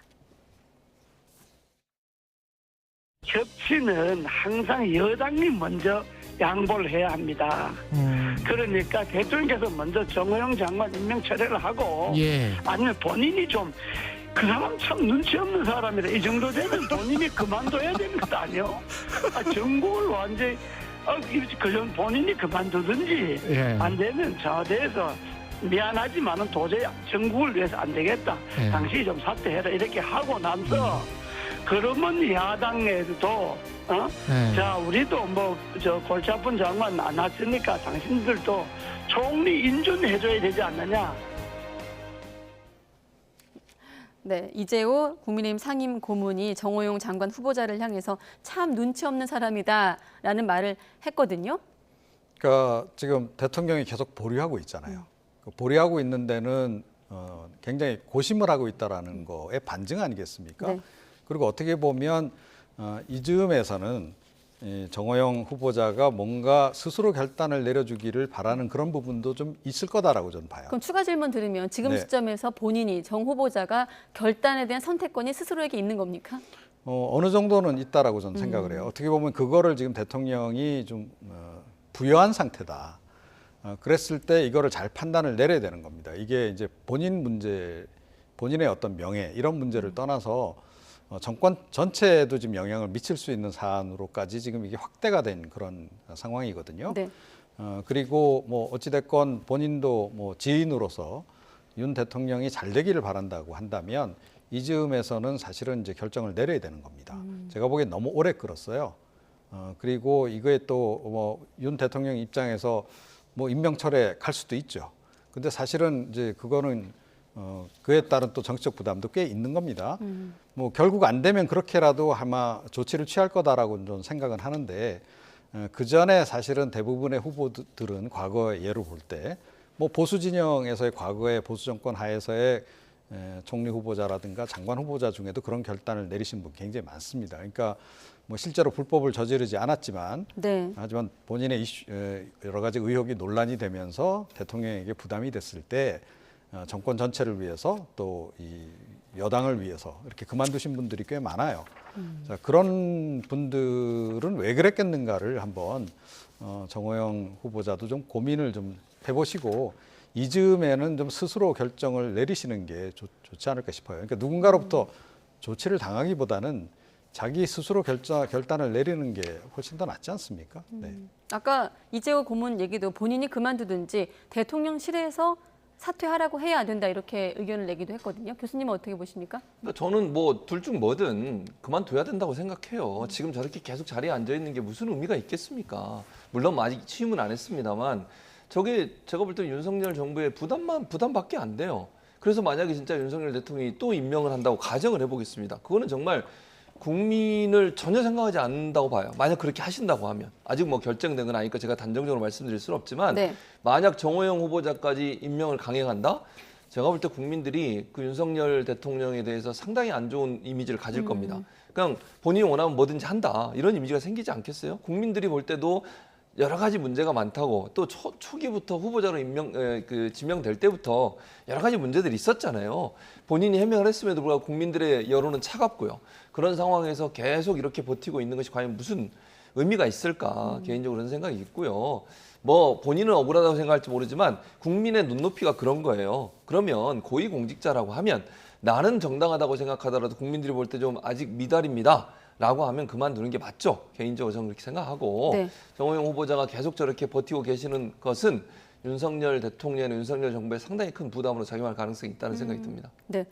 이번엔 좀 가정을 해서 한번 질문을 간단히 드리고 다음 거 넘어가도록 하겠습니다. 자, 20일 금요일에 본회의에서 이제 한덕수 후보자에 대한 인준 표결이 있을 예정인데, 자, 민주당의 셈법이 지금 복잡한 상황이지만은 만약에 이제 그때까지 20일까지 정호영 후보자가 버티고 자, 인준이 표결됐을 경우 또 부결됐을 경우를 가정해서 정호영 후보자의 운명은 어떻게 될까요? 만약에 이제 인준이 표결이 됐다라면? 그 사실은 이제 별개 사안으로 처리를 하겠죠. 네. 윤 대통령 입장에서는 이미 그렇게 공언을 했기 때문에. 그런데 이제 한덕수 총리 후보자를 부결시켰다, 예를 들어서. 네. 정치적인 어떤 의미를 그럴 여쭤보는 경우에는 거겠죠? 예. 뭐 어차피 이렇게 된 바에는 하고 임명 강행할 가능성이 조금 더 높아진다. 그렇게 이제 봐야 되겠습니다. 네. 그리고 어찌됐건 총리 후보자 낙마라고 하는 건 큰 건이잖아요. 굉장히 큰 건. 장관 또 낙마하고는 또 비교하기 어려울 정도로 무게감이 있는 그런 거기 때문에 그렇게 지금 이제 결단을 내릴 가능성이 높고, 만약에 이 총리 인준을 해줬다라고 전제했을 때는 윤 대통령한테 부담이 확 가는 거죠. 그렇게 되면. 예, 그럼 이제 야, 이 정호영 카드를 그대로 밀고 나가야 되나? 이 고민을 아마 하게 될 거고, 그런 상황이 만약에 온다 그러면 아마 그 임명철회 가능성도 좀 더 높아진다, 이렇게 생각을 합니다. 저는 뭐 그러니까 만약에 민주당 입장에서는 민주당의 선택은 사실 이 전회가 이루어지기 전까지, 열리기 전까지 윤석열 대통령이 어떤 선택을 하냐를 지켜볼 거라고 생각해요. 그리고 만약에 계속 저렇게 정호영 후보자도 그냥 놔두고 지금 비서관들, 논란이 되는 비서관들 우리가 나중에 얘기하겠지만 그런 분들에 대해서 그냥 계속 끌고 가고 이런 상황이라면 인준이 안 될 가능성이 저는 높아진다고 생각해요. 그러니까 민주당 입장에서는 저런, 예를 들면 윤석열 대통령은 본인의 의지를 꺾지 않고 야당이 반대에도 불구하고 6명이나 되는 사람을 청문 보고서 채택도 없이 그냥 밀어붙이면 다 임명을 했어요. 또 나머지 이제 뭐 제가 볼 때 정호영 후보자도 만약 그런 방식으로 간다고 하면 민주당 입장에는 선택의 여지가 없다고 생각합니다. 그거는 뭐 총리 인준에 대해서 반대하는 입장을 갈 가능성이 저는 높다고 봐요. 그래서 이거는 윤석열 대통령께서 어떤 태도를 보이느냐가 결국 한덕수 총리 인준에도 영향을 미칠 가능성이 있다고 봅니다. 네, 아무튼 20일이 본회의 날짜인데 사실 지방선거가 6월 1일이기 때문에 한 열흘 정도 이전 시점이라는 점도 좀 봐야 될 것 같고, 자, 이날 표결이 어떻게 나올지, 그리고 그 전에 정호영 후보자가 어떤 거취에 대한 결정이 또 나올지 한번 속보를 통해서 확인하겠습니다. 자, 이번엔 강용석 후보와 대통령의 어떤 진실 공방이라고 해야 될까요? 일단 어제까지만 해도 대통령실에서 강용석 후보랑 당선인 시절에 통화한 적이 없다라고 이제 못 박았는데, 오늘은 또 강용석 후보가 여기다가 유튜브를 통해서 다시 반박을 하면서 또 다른 논란으로 이어지고 있거든요. 짧게 여쭤보면 어떻게 될까요, 이거는? 네. 뭐 일단은 이제 그 진실이 무엇인지 이게 이제 규명이 돼야 할 텐데 규명하기가 쉽지는 않아 보입니다. 근데 일단 뭐 강용석 후보 같은 경우에는 통화한 사실은 맞다, 이렇게 지금 얘기를 하고 있어요. 그런데 이제 그 모르겠습니다. 강용석 후보가 그동안 뭐 유튜브 방송을 통해서나 그동안 주장했던 내용 중에 꼭 팩트만 얘기를 했던 건 아니기 때문에 이게 정말로 이런 내용으로 통화를 했던 것인지 그것조차도 약간 좀 의문시 되는 지점은 분명히 있어요. 그러니까 지금 어찌됐건 이제 출마를 한 상태고, 또 뭐 단일화와 관련해서 지금 여러 가지 지금 이제 서로 논란도 좀 없잖아 있는 상태고, 이런 상태다 보면 다분히 자기에게 유리한 환경을 만들기 위해서 사실은 약간 부풀려서 이 얘기를 할 수도 있는 거거든요. 그래서 지금 현재 존재하는 거는 일단은 강용석 후보의 말뿐인 겁니다. 자, 그래서 우리가 뭐라고 지금 얘기를 할 수 없는 그런 상황이다. 그리고 어찌됐건 윤석열 대통령 측에서는 부인을 했단 말이에요. 통화한 사실도 없다라고 지금 부인을 했기 때문에 이 진실 공방은 당분간 이어질 수밖에 없는 상황이 지금 돼버린 것 같고, 진실이 무엇인지는 그야말로 팩트가 이제 확인이 되어야 하는 건데, 이거는 윤석열 대통령이 뭐 통화 기록을 공개를 하든지 아니면 이 강용석 후보자가 통화 내역을 공개를 하든지 이제 그래야 되는데, 지금 흘러가는 흐름으로 봐서는 그런 것 같지는 않아요. 그런데 제가 좀 지적하고 싶은 것은 강용석 후보가 본인의 어떤 정치적 목적을 위해서 너무 과도하게 이런 것들을 좀 활용하는 게 아닌가, 이런 생각이 좀 들어요. 그러니까 결국 핵심 메시지는 이거 아니겠습니까? 나 대통령하고 통화하는 사이야. 그러니 나 복당 허용해. 결국 그 얘기를 이제 하고 싶은 건데, 좀 모르겠어요. 본인의 어떤 정치적 뭐 목적을 위해서 뭐 어느 정도 뭐 이런 것들을 활용하는 거 이해는 합니다만, 좀 과도한 측면이 없잖아 있고, 이게 결과적으로는 본인과 그리고 이 대통령과 이 국민의힘 정부에도 상당한 부담으로 작용하는 그런 상황이 돼버린다는 거예요. 그랬을 때 과연 복당을 시켜주고 싶은 마음이 생기겠는가? 예, 그 점을 좀 지적을 하고 싶습니다. 네, 양측의 공방에다가 지금 민주당 어떤 공세까지 가해진 상황이거든요. 그러니까 민주당 같은 경우는 정치 중립 위반을 지적하고 있고요. 그렇죠. 그러니까 선거 개입이라고 볼 수밖에 없죠. 만약 이런 말이 사실이라고 하면 전제는 그겁니다. 왜냐하면 지금 대통령실에서는 이거 한 적 없다, 저는 한 적이 없다고 하니까 지금 뭐 사실관계 모르지 않겠습니까? 그러나 강윤석 지금 후보가 얘기한 것처럼 전화해서 정말로 왜 김은혜 후보를 공격하냐 이렇게 얘기했다고 하면 이거는 선거 개입의 비판을 피할 수가 없는 거죠. 그것도 당선인 신분으로 그런 얘기 하신 것도 저는 말이 안 된다고 생각해요. 일부에서는 그게 법적으로는 문제가 없다고 말씀을 하시는데 당선인도 대통령이 준하는 경호도 받으시고 지원도 받으시고 그러시잖아요. 그런 상황이라고 하면 당선인은 정치적 중립을 반드시 지키셔야 돼요. 그런데 만약 이런 얘기를 했다고 하면 그거 자체는 상당히 논란이 될 수 있는, 그래서 정말 선거 개입이라고 비판받을 수 있는 그런 내용이라고 볼 수밖에 없죠. 네, 아까 복당 얘기했었는데 그거와 별도로 지금 단일화, 김은혜 후보와 단일화를 놓고도 설왕설래가 한창이거든요. 특히나 이준석 대표 같은 경우는 여기에 대해서 선을 확 긋기도 했고 검토할 이유가 없다 이렇게 말을 하고 있고요. 네, 뭐 이준석 대표하고 이 강용석 후보하고는 뭐 관계 온 국민이 다 알 정도로 서로 이제 굉장히 불편한 그런 관계에 있기 때문에 이준석 대표의 이 발언을 그냥 대표로서의 공적인 발언으로만 과연 봐야 될지는 잘 모르겠어요. 사적인 감정도 많이 좀 개입된 그런 그 상황이 아닌가 이렇게 좀 생각을 하고. 이 대표 관련된 의혹 제기를 한 주체이기 때문에 예, 그 부분 그렇습니다. 말씀하시는 그러니까 거죠? 성비 관련한 이제 의혹 그쪽에서 많이 제기하지 않았습니까? 이제 그래서 이제 이런 얘기를 좀 하고 있는 것으로 일단 그렇게 이해가 되고요. 그러니까 이 사안을 이제 이준석 대표의 관점이 아니고, 그러니까 국민의힘이나 이제 윤석열 정부의 관점에서 결국은 볼 수밖에 없을 거다라고 저는 생각을 해요. 네. 그랬을 때 과연 강용석 후보의 발언 과정 일련의 행보라고 하는 것이 이게 어떻게 받아들여질까 하는 겁니다. 그런데 이게 자칫 잘못하면 이게 자해성 그 발언이 될 가능성이 지금 굉장히 높아요. 제가 보기엔 굉장히 위태위태해 보입니다. 본인은 이제 자기 정치를 위해서 이제 자기 목적 달성을 위해서 이런 발언을 하고 이런 행보를 보이는 건지 모르겠는데 이게 당에 상당히 부담이 된다 그러면 당은 오히려 결국은 손절할 수밖에 없는 상황으로 갈 것이다. 이준석 대표가 저렇게 이야기해서가 아니고 네. 당 전체의 의지로 또 당론으로서 그렇게 갈 수도 있다라고 하는 점도 좀 유념을 하시는 게 좋지 않을까 이렇게 생각을 합니다. 자, 마침 오늘도 경기도지사 지지도 조사 결과가 있거든요. 자, 김은혜 후보와 김동연 후보가 오차 범위 안에서 접전을 벌이고 있는 상황에서 이제 강용석 후보에 대한 얘기를 하고 있는데 단일화가 될까요? 일단 지지율은 3.9%를 나타내고 있습니다. 근데 저는 이 3.9%라고 하는 것이 만약에 단일화를 한다 한들 김은혜 후보한테 그대로 갈 거냐 그렇게 보지 않아요, 저는. 왜냐하면 강용석 후보를 지지하는 분들은 어쨌든 성향적으로 보면 극우적 성향을 좀 띠고 있는 분들이라고 볼 수 있는 거 아니겠어요? 그런 상황이라고 하면 김은혜 후보는 그래도 중도적 성향이 있는 보수 진영의 이미지가 있어요. 그런 이미지와 합쳐졌을 때 이미지 혼란이 올 수 있어요. 또 하나는 김은혜 후보를 지지하는 중도 진영에 있는 분들 입장에서도 강용석 후보와 단일화하는 것을 과연 좋게 볼 수 있겠습니까? 그런 점에 있어서는 저는 반드시 플러스가 된다고 보지 않습니다. 또 이 퍼센테이지라고 하는 게 그대로 간다고 보지 않아요. 플러스 마이너스가 되면 총 전체적으로 보면 마이너스가 될 가능성이 저는 더 크다고 봐요. 강용석 후보가 갖고 있는 이미지가 김은혜 후보에게 영향을 미쳐서 도리어 부정적인 이미지를 만들어낸다고 하면 중도 진영이 떠나는 그런 문제까지 발생할 수 있기 때문에 제가 볼 때는 단일화를 하지 않을 걸로 보여지고, 지금 강용석 후보가 요청하는 단일화가 3번의 토론을 하고 그리고 여론조사 하자는 거거든요. 시간적으로도 상당히 무리가 있어요. 3번이나 토론을 또 해야 되잖아요. 그런 여러 가지 상황으로 본다고 하면 단일화가 좀 어렵지 않겠나 개인적으로 그렇게 생각합니다. 네. 자, 시간 관계에서 한두 가지 정도 질문 더 드릴 수 있을 것 같은데, 먼저 민주당 정청래 의원이 대표 발의한 건데 전직 대통령 사저합 집회 시위 금지 법률 개정안을 발의했습니다. 최근 이제 문재인 전 대통령 사저합 앞의 상황을 좀 반영한 내용인 것 같은데 어떻습니까? 지금 최근의 상황에 대해서 이낙연 전 대표 같은 경우도 자제해달라. 문재인 전 대통령도 확성기 소음과 욕설 반지성이 평온을 깨고 있다 이런 좀 반응을 내놓고 있고. 심지어 이준석 대표도 보수단체 집회 자제를 요청하고 있거든요. 자, 이 같은 발의 어떻게 보십니까? 네, 이거는 그야말로 국민 여론의 힘을 좀 믿어보시는 게 어떨까 싶어요. 그러니까 국민 여론이 과연 이 부분에 대해서 어떻게 받아들일 건가 하는 거죠. 그러니까 문재인 대통령을 설령 반대했던 사람이라 하더라도 아마 이 부분에 대해서는 부적절하다라고 생각할 겁니다.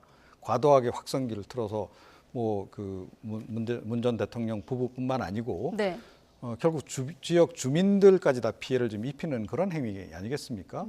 그리고 어찌됐건 우리나라는 그러니까 전직 대통령이건 아니건 간에 일반 국민들에게도 사생활을 보호받을 권리가 있지 않습니까? 그래서 누구라도 개인인데 뭐 누군가 와서 그 앞에서 확성기 틀고 저런다 그러면 일반 일반 가정집이라 할지라도 신고하면 경찰 출동하고 당연히 경찰이 조치 취하고 그렇게 하게 돼 있어요.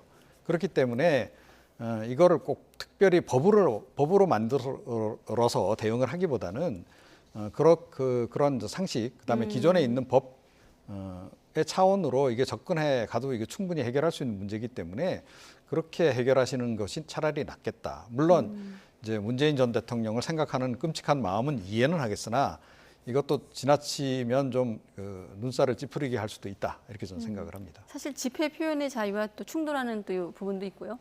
그런 부분이 있죠. 그러니까 사실은 이제 전직 대통령의 사저 주변에서의 집회를 법으로 어느 정도 제한하는 문제, 이 문제는 이제 토론이 필요하다고 저는 생각해요. 네. 그러니까 이제 문재인 전 대통령의 지금 주위에서 하는 저 행동은 정말 잘못됐고요. 저건 불법적인 행동이라고 저는 생각해요. 지금의 법으로도. 확성기로 밤에 그래서 이제 경찰이 여러 가지 이제 제안을 하고 있긴 한데 저런 행동을 하는 것이 과연 타당할까 하는 생각이 듭니다. 어쨌든 그걸 떠나서 문제가 되는 건 뭐냐면 이제 그러면 모든 전직 대통령에 다 이제 적용이 되는 거 아니겠어요? 반대로 얘기하면 또 이제 문제가 있는 대통령이 있다고 하면 그 전직 대통령에 대해서 집회하는 것 자체를 막는 것은 저는 부적절하다고 생각해요. 그러나 다만 저렇게 무도하게, 제가 무도하라고 표현을 쓴 것은 큰 소리로 확성기를 쓴다거나 욕설을 하거나 정상적인 방법으로 집회를 할 수 있잖아요. 충분히 의사전달을 할 수 있다고 저는 봅니다. 그런 방법이 아니라 저런 방식으로 하는 것은 일정 부분 제한하는, 만약에 법률이 제대로 안 돼 있다면 그런 제한의 개정은 필요하다고 봅니다. 네, 제가 2분만 더 쓰고 이 질문을 좀 꼭 드리고 싶어서 5.18 민주화운동 42주년 기념식이 어느 해보다 이제 관심을 모으고 있습니다. 대통령을 포함해서 여권 전체가 총 집결하는데 어제 좀 이 문제를 다루긴 했습니다만 대통령실에선 최고의 통합이 될 거라고 했거든요. 어떻게 전망하십니까? 짧게만 좀 들을 수 있을까요? 네, 아니 뭐 잘하는 일이다. 일단 이렇게 평가를 좀 내릴 수밖에 없고요. 근데 이게 정치적으로 보면 상당히 민주당으로서는 엄청나게 좀 부담이 되는 그런 행보일 겁니다. 그래서 어떻게 보면 이걸 정치적으로 해석하자면 윤 대통령이 본격적인 이제 서진 행보를 이제 하는 것으로 이렇게 이제 봐야 되는 것이고 네. 아마 민주당도 많이 긴장할 것 같습니다. 네. 저는 이렇게 생각해요. 국민의힘 이렇게 하는 거 긍정적으로 평가합니다. 다만 우려되는 건 하나 있어요. 뭐냐면 누군가가 또 국민의힘 관련자가 나와서 이상한 소리 한마디 하고 부정적인 얘기하고 또 5.18 민주화 운동의 정신을 훼손하는 말 하면 모든 게 숲으로 돌아갑니다. 저렇게 국민의힘 의원들 전부 다 내려간다고 하고 지금 윤석열 대통령 내려가서 같이 참석한다 하잖아요. 저런 부분들이 지속적으로 보여줘야 돼요. 한 명이라도 국민의힘 관련된 사람들이 이상한 소리 하거나 부정하는 행위를 하거나 아니면 왜곡하는 행동을 하거나 폄훼하는 행동을 하는 순간 저렇게 쌓아올린 모든 공든탑은 한 번에 무너진다는 거 꼭 기억했으면 좋겠습니다. 네, 또 이거는 현장 상황을 보면서 또 다음 시간에 다루도록 하겠습니다. 네, 이종훈 정치평론가, 최진봉 성공회대 교수 두 분과 함께했습니다. 고맙습니다.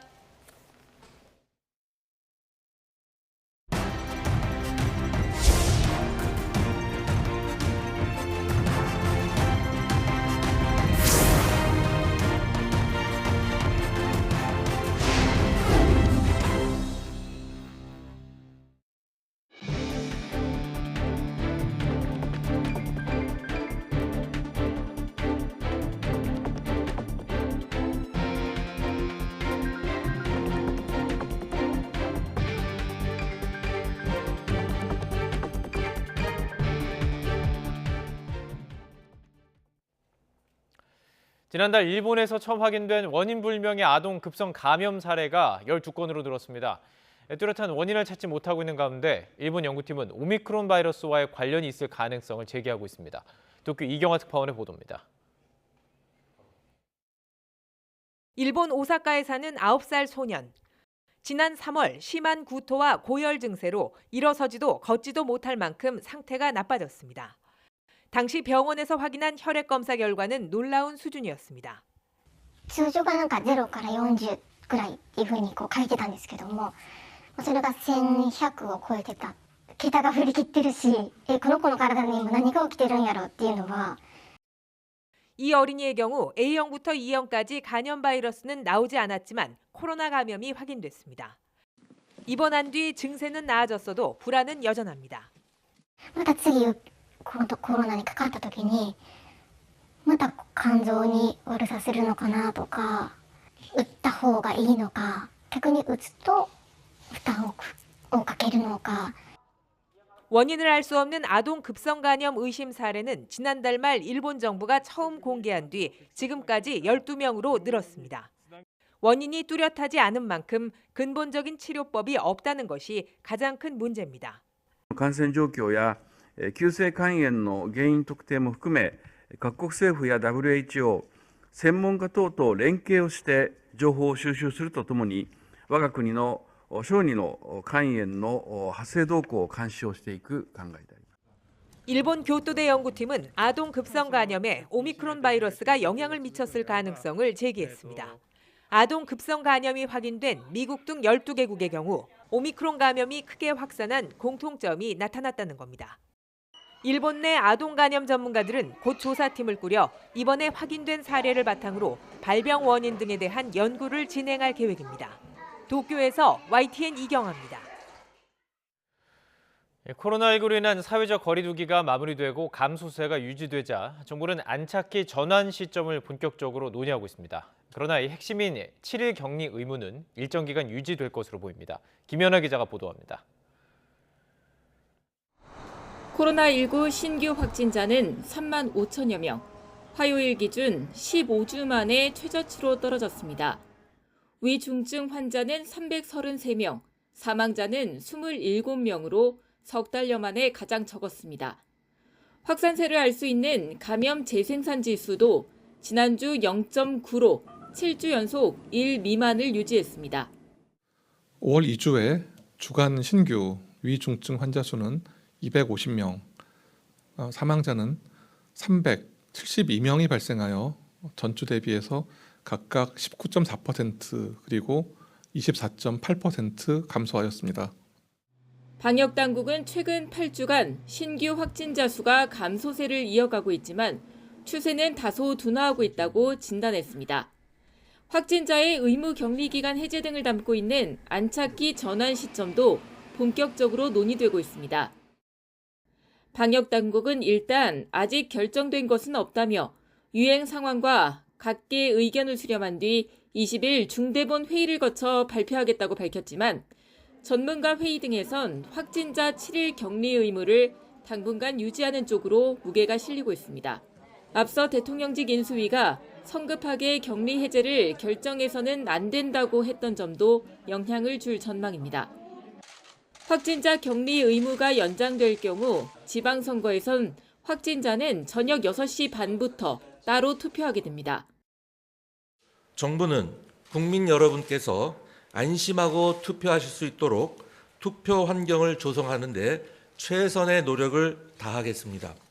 사전투표 2일차인 28일엔 저녁 6시 30분부터 8시까지, 본투표일엔 저녁 6시 30분부터 7시 반 사이에 투표할 수 있습니다.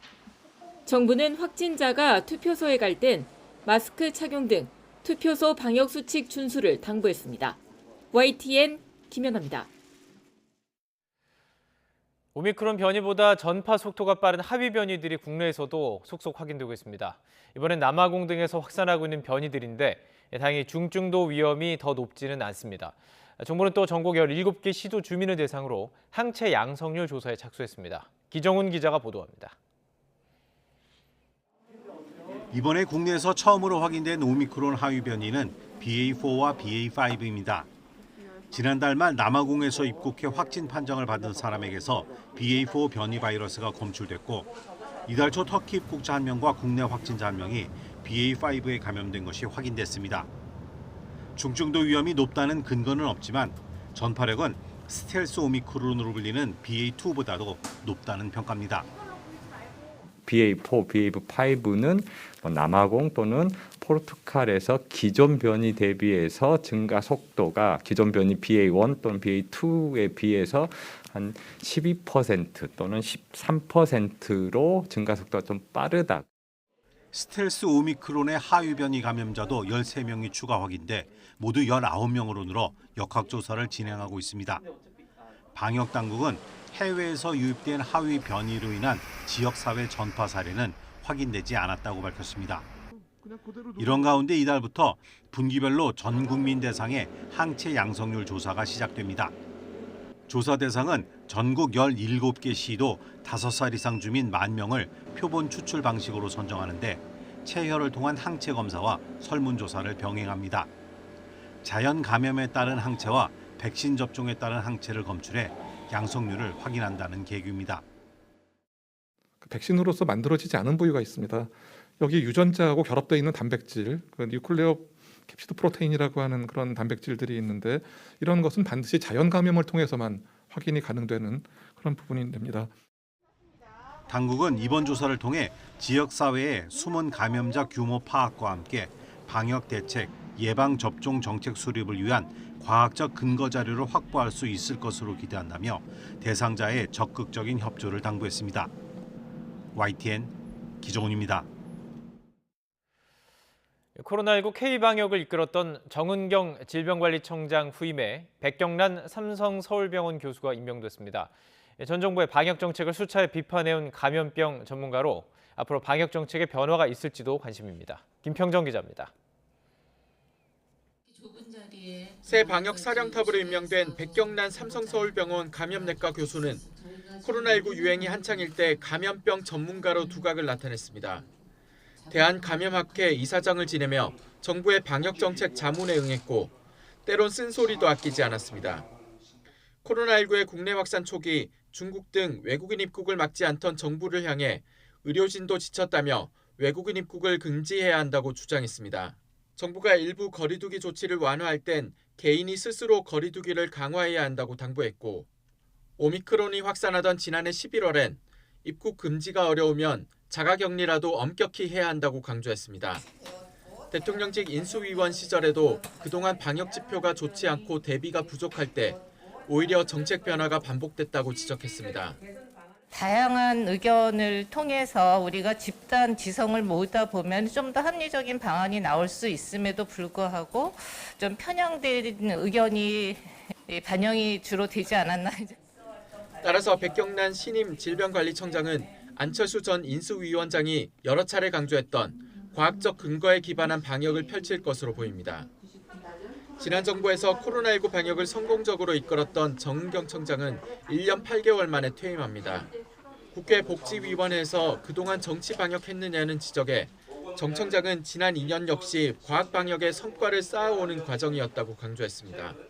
코로나 유행 초기에는 저희가 알고 있는 지식이 많지 않았기 때문에 이제 과학적 근거가 낮은 수준이었고 현재는 그동안에 많이 알려진 게 있었기 때문에 그런 근거를 가지고 좀 더 체계적으로 방역을 할 수 있기 때문에 그러면서 과학적 근거 창출을 위한 조사와 연구 부분을 강화할 필요가 있다는 조언을 덧붙였습니다. 정 청장은 또 코로나19 극복에 기여할 기회를 갖게 돼 큰 보람이고 영광이었다며 퇴임 소회를 밝혔습니다. YTN 김평정입니다. 교육부가 대학 입학 정시 비율을 현행 수준으로 유지하고 자사고 등 존치는 결정 전 의견을 충분히 수렴하겠다고 밝혔습니다.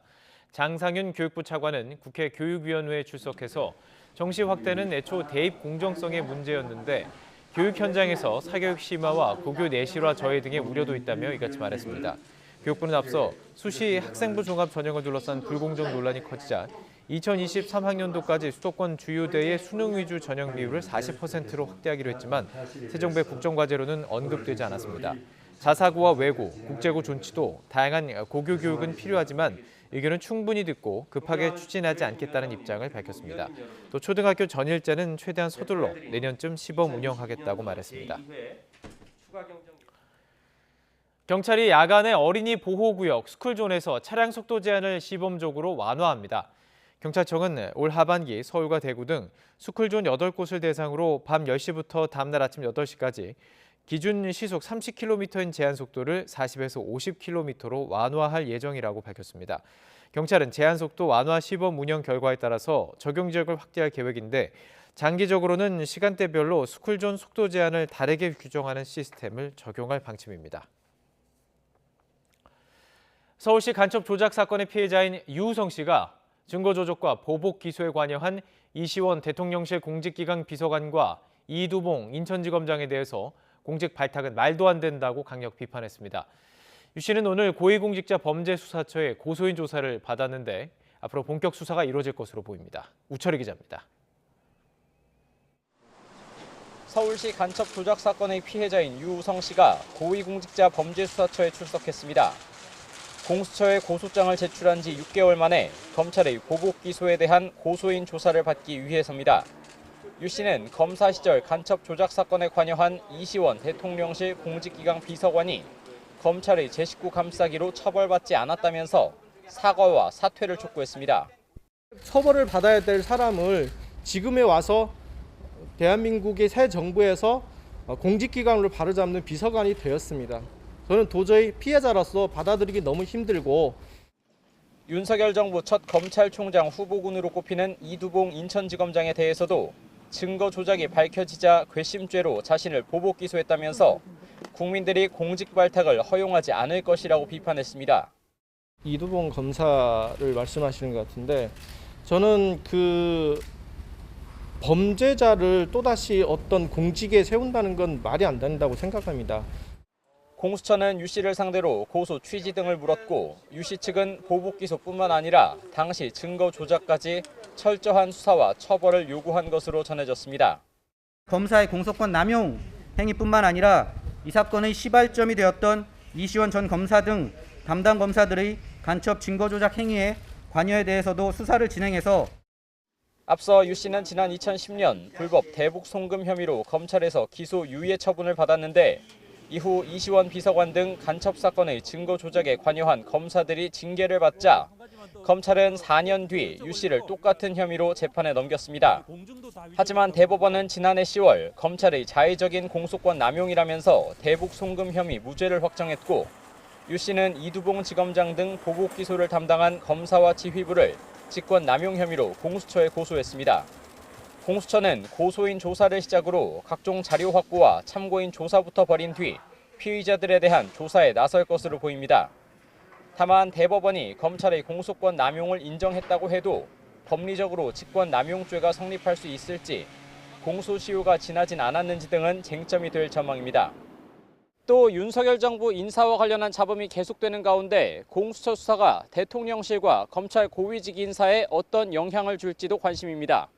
YTN 우철입니다.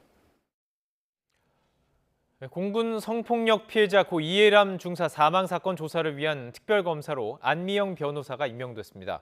윤석열 대통령은 어제 여야 교섭단체가 최종 추천한 후보 2명 가운데 안 변호사를 이 중사 사망 사건 관련 국내 성폭력 진상규명을 위한 특별검사로 임명했습니다. 특검은 이 중사의 사망 사건과 관련한 공군 내 성폭력과 2차 가해, 국방부, 공군본부의 은폐 무마 의혹 등을 수사할 방침입니다. 시신이나 주변에서 발견되는 곤충을 분석하면 사망 시간이나 약물 투여 여부까지 파악할 수 있다는 사실 알고 계셨습니까? 이 시신의 부패가 심해 부거 및 또 어려운 경우도 주변 곤충의 종류와 성장 데이터를 분석하면 사망 시간을 추정할 수 있다고 하는데 경찰이 곤충을 감정하는 연구실을 열고 본격적으로 곤충을 활용한 수사 기법을 도입하기로 했습니다. 황윤태 기자가 보도합니다. 지난 2014년 세월호 참사 직후 숨진 채 발견된 유병헌 세모그룹 회장의 시신은 한여름 야외에서 발견된 탓에 부패가 심했습니다. 정확한 사망 시점 파악에 애를 먹던 경찰은 시신과 주변에서 발견된 구더기를 토대로 사망 시간을 추정하는 법 곤충학 기법을 처음으로 도입했습니다. 다만 당시로선 낯선 기법인 탓에 한계도 뚜렷했습니다. 발견하고 즉시 어떤 이런 기법들이 적용이 되어졌으면 꽤 신뢰도가 높은 어떤 그런 데이터를 얻을 수 있었을 텐데 발견이 늦어져서 일단 저도 정확하게 뭐라고 말씀을 드릴 수는 없고. 이후 경찰은 2016년부터 국내 시신 주변에서 발견되는 파리들의 성장 데이터를 만들면서 감정 기술을 쌓아 올렸습니다. 지난달부터는 감정기법 고도화 작업을 추진한 데 이어 국내 최초로 법곤충 감정실 문을 열었습니다. 사건을 재구성할 때 법곤충 분야는 그분이 그 시점에 거기서 돌아가신 건지 아니면 언제 돌아가신 건지 하는 중요한 단서를 줄 수가 있는 것입니다. 법곤충 감정은 곤충 종류별로 온도에 따라 성장 속도가 일정하다는 특성을 활용한 수사 기법입니다. 시신에서 발견된 곤충의 종류와 성장 데이터를 분석해 중장기적인 사망 시간을 추정하는 겁니다. 이미 미국이나 유럽에서는 법곤충학자들이 주요 수사기관에서 활동하고 있고 대학에서도 석박사 과정이 운영되고 있습니다. 국내에서도 유병헌 사건 이후 법곤충학을 이용해 범행 일자를 특정하거나 방임 학대 증거를 확보하는 등 수사의 일부 활용하고 있습니다. 앞으로는 이렇게 시신에서 구더기를 채취하면 일주일에서 열흘 안에 정확한 사망 시점부터 약물 투여 여부까지를 알 수 있게 됩니다. 법곤충 감정실은 지난달부터 각 지역 경찰청에서 의뢰받은 곤충 샘플에 대해 분석을 시작했습니다. DNA 분석을 해서 염기 서열을 분석을 이제 이어서 합니다. 그러면 최종적으로 이게 어떤 종의 곤충인지를 확인한 다음에 그 종을 가지고 사후 경과 시간이 어느 정도 이제 경과를 했는지 그것을 이제 연구를 하게 됩니다. 다만 아직 경찰 내 법곤충학 관련 인력이 20여 명에 불과한 데다 곤충에 대한 데이터도 완벽하게 정리되지 않은 상황. 경찰은 대학과 함께 수사에 필요한 곤충 데이터베이스를 구축하고 사후 경과 시간을 추정하는 수사 기법을 고도화하는 연구에 나설 계획입니다. YTN 황윤태입니다. 95세로 최장수 현역 MC인 송혜 씨가 마이크를 내려놓겠다는 뜻을 밝혔습니다. KBS 관계자는 전국 노래자랑 MC인 송혜 선생님이 최근 건강상의 이유로 자신이 없다, 그만둘 때가 된 것 같다는 뜻을 전해왔다고 밝혔습니다. 이 관계자는 앞으로의 계획 등을 송혜 선생 측과 논의한 뒤 조만간 공식 입장을 밝힐 것이라고 말했습니다. 송혜 씨는 34년 전인 1988년부터 KBS 전국 노래자랑 사회를 보고 있는 국내 최장수 진행자입니다.